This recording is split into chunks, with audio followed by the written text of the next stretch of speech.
चलो ये क्वेश्चन देखते हैं। A chord is bound round the circumference of a wheel of radius R. The axis of wheel is horizontal and moment of inertia about it is आई।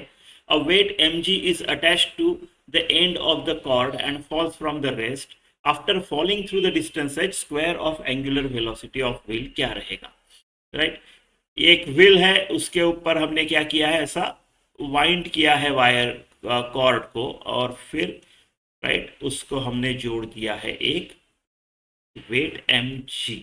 इसको और ये उसका axis ऐसा horizontal, ठीक है। इसका मोमेंट ऑफ इनर्शिया आई है ऐसा।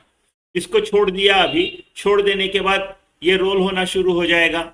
मान लो उसका एंगुलर वेलोसिटी ओमेगा है, ऐसा रोल होना शुरू हो जाएगा। और जब ये रोल होगा तो ये नीचे आना शुरू हो जाएगा, राइट। मान लो ये इतना डिस्टेंस नीचे आया है, तो अगर ये h डिस्टेंस नीचे आया है तो वो h after falling through distance h square of वो टाइम पे इस एंगुलर वेलोसिटी का स्क्वायर क्या रहेगा पूछा है, राइट।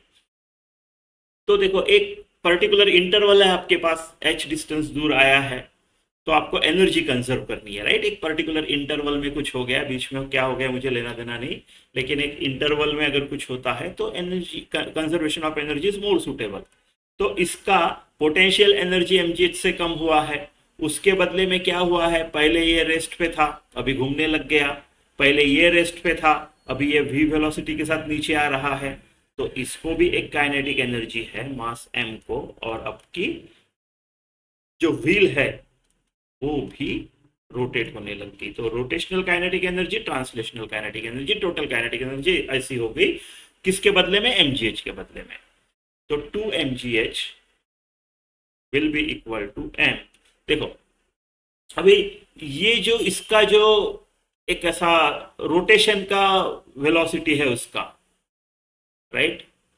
अगर किसी भी पॉइंट पे ये वाला वेलोसिटी देख दिया जाए तो ये कितना होता है, आर ओमेगा होता है, राइट। और ये कॉर्ड जो है ये अनवाइंड हो रही है, कहीं पे स्लिप वगैरह नहीं हो रही है, नॉर्मली अनवाइंड हो रही है।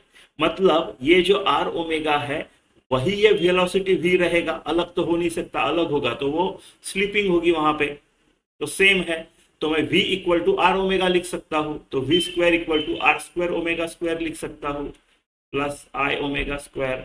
अगर ओमेगा स्क्वायर कॉमन निकाल लूं तो क्या आता है, M R square plus I. तो ओमेगा स्क्वायर को क्या लिख सकता हूं मैं, 2mgh upon I plus M R square, ठीक है। ऑप्शन ए।